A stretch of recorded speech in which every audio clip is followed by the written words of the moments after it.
জানিয়ে দিচ্ছি ইতিহাসে আজকে ঘটে যাওয়া কিছু উল্লেখযোগ্য ঘটনা। 1742 খ্রিস্টাব্দের এই দিনে লন্ডনের প্রথম ইনডোর সুইমিং পুল চালু হয়। মীর জাফরকে বাংলার নবাব ঘোষণা করে ব্রিটিশ 1757 সালের আজকের দিনে। 1804 খ্রিস্টাব্দের আজকের দিনে নেপোলিয়ন বেনাপোর্ট নিজেকে ফ্রান্সের সম্রাট ঘোষণা করেন। প্যারি কমিউনের পতন ঘটে 1871 সালের এই দিনে। আজারবাইজান ও আর্মেনিয়া স্বাধীনতা ঘোষণা করে 1918 সালের আজকের দিনে। 1919 খ্রিস্টাব্দের এই দিনে ভার্সাই চুক্তির মাধ্যমে প্রথম বিশ্বযুদ্ধ সমাপ্ত হয়। দ্বিতীয় বিশ্বযুদ্ধে জার্মানির কাছে বেলজিয়াম আত্মসমর্পণ করে 1940 সালের আজকের দিনে। 1952 সালের এই দিনে গ্রিসের নারীদের ভোটাধিকার অর্জিত হয়। 1987 সালের আজকের দিনে ম্যাথু রাস্ট নামে 19 বছর বয়সী এক অ্যামেচার বিমান চালক ক্রেমলিনের রেড স্কোয়ারে ছোট্ট একটি সেসনা বিমান অবতরণ করে বিশ্বকে তাক লাগিয়ে দিয়েছিল। 1991 সালের আজকের দিনে ইথিওপিয়ার রাজধানী আদ্দিস আবাবাতে বিদ্রোহীদের ট্যাঙ্ক বহর প্রবেশ করতে থাকে এবং দেশটিতে 17 বছরের মার্ক্সবাদী শাসনের অবসান ঘটে। রাশিয়ার নেস্তেকো শহরে প্রবল ভূমিকম্পে 2000 লোকের প্রাণহানি হয় 1995 সালের আজকের দিনে। 1996 সালের এই দিনে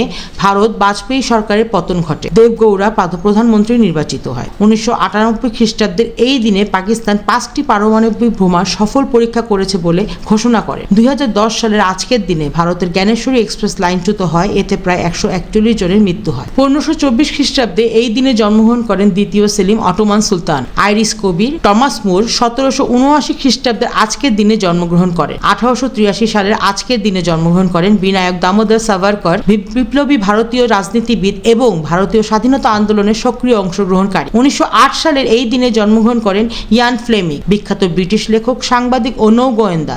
তিনি ব্রিটিশ কাল্পনিক গোয়েন্দা চরিত্র জেমস বন্ড চরিত্রের নির্মাণের জন্য বিখ্যাত। বব ক্রিম দক্ষিণ আফ্রিকার ক্রিকেটার 1911 সালের আজকের দিনে জন্মগ্রহণ করেন। 1912 খ্রিস্টাব্দের এই দিনে জন্মগ্রহণ করেন প্র্যাকটিস ভিক্টর হোয়াইট, সাহিত্যে নোবেল পুরস্কার বিজয়ী অস্ট্রেলিয়ার ঔপন্যাসিক। ফ্রান ডেক মার্কিন জ্যোতির্বিজ্ঞানী ও জ্যোতিপদার্থবিজ্ঞানী 1930 সালে আজকের দিনে জন্মগ্রহণ করেন। 1931 সালের এই দিনে ক্যারল বেকার মার্কিন অভিনেত্রী জন্মগ্রহণ করেন। 1937 সালের এই দিনে অস্ট্রীয় মনোবিজ্ঞানী আলফ্রেড অ্যাডলার মৃত্যুবরণ করেন। রামপ্রসাদ চন্দ্র ভারতীয় বাঙালি ইতিহাসবিদ ও পুরাতত্ত্ববিদ 1942 আজকের দিনে মৃত্যুবরণ করেন। 1976 সালের এই দিনে জয়নুল আবেদিন বাংলাদেশের বিখ্যাত চিত্রশিল্পী মৃত্যুবরণ করেন।